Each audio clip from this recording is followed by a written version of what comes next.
तुम बेटी बाप से पैसा ले लेकर के पड़ाका फोड़ते हो। अफसोस लगता है। अगर पड़ाका फोड़ना जायज होता तो हम लोग मना नहीं करते।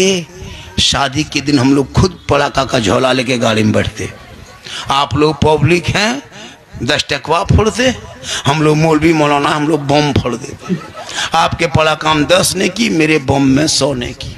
आप यहाँ वहाँ फोड़ते, हम सीधे समझी घर में फेंक देते।